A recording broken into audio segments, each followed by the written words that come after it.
Good morning. Welcome to At Your Peak in a series called Fundamentals. And this morning's topic, culture of psychological safety. That sounds kind of impressive. Today's topic, culture of psychological safety. Well, what do I mean by that? What I really am after is talking about environments where Jesus raised up people who felt safe enough around him to be themselves and say and do things they otherwise wouldn't say, risk things they otherwise wouldn't risk, simply because of his goodness and the safety of heaven that he created. He created a culture of people that gave them permission to fail.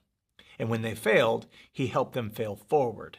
You've heard that before. And the business world is caught up to this, but really, what Jesus did is that he just wasn't impressed with everybody's failures. He was more impressed with what the Father was saying to do and empowering people who were broken and flawed to do things they couldn't do otherwise.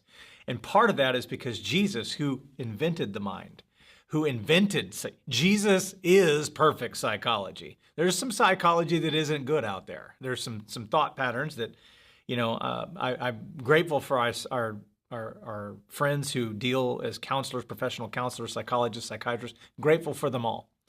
But a good psychologist will help people explore the mind, the will, and the emotions and create a culture of psychological safety for a patient or a person to begin to express themselves. I know this makes sense to you.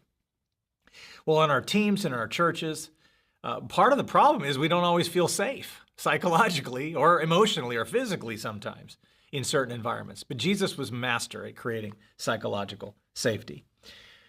In Luke 9, there's a story I want to read to you that really illustrates what I'm talking about. And it says in verse 46, it says, an argument started among them, Jesus' disciples, as to which of them might be the greatest. But Jesus, knowing what they were thinking in their hearts, took a child and stood by his side and said to them, whoever receives this child in my name receives me, and whoever receives me receives him who sent for me. For the one who is least among you, that one is the greatest.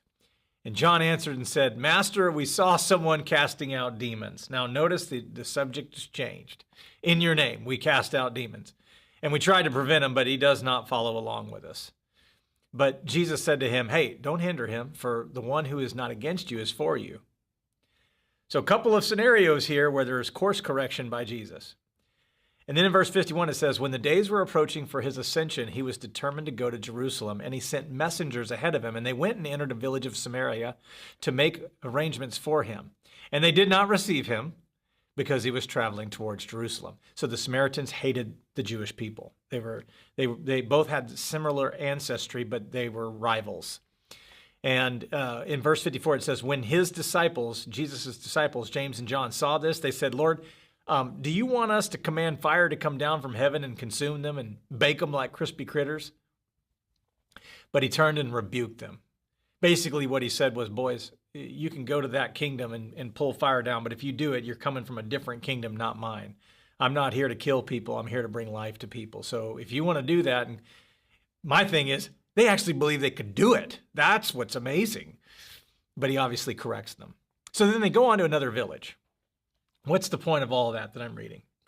Well, in Luke 10, you see this story where Jesus then appoints 72 others and sends them in pairs ahead of him to every city and place where he himself was going to come. So here's what happens. Jesus creates an empowerment culture that allows for mistakes. Who's the greatest? Who's the best? Who's the most powerful? Who are these disciples over here casting out demons? They shouldn't be doing that. So these guys had issues. They had issues. And they had some great ideas. Calling out the them crowd, the Samaritan crowd. Well, it's us and them because they're not with us. So let's call down fire from heaven and bake them on social media. This is not good. This is happening in our day today.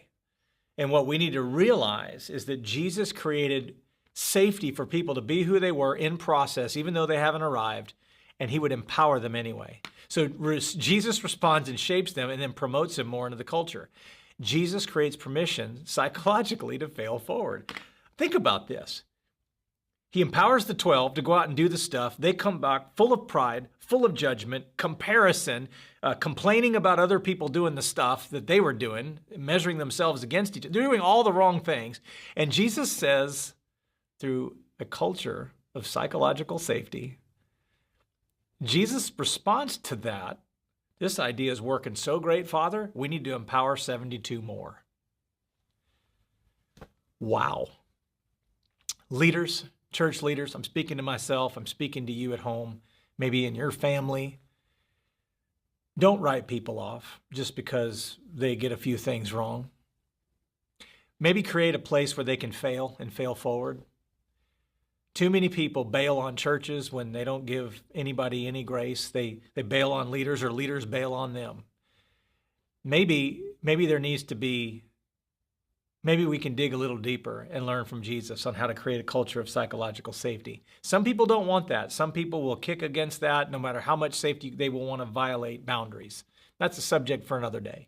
Yeah, there are people that you create this culture that gives vulnerability, permission, and people to fail. And some will take advantage of that. And they usually exit environments quickly. They just don't stay. They don't like the health and the growth mentality of mindsets and cultures like that. But Jesus created an empowerment culture that created people the ability to be themselves and in process and get their issues dealt with as they grew in advancing the kingdom. What about you? Is that the environment you create? Are you part of that type of environment? Here's the question to ponder.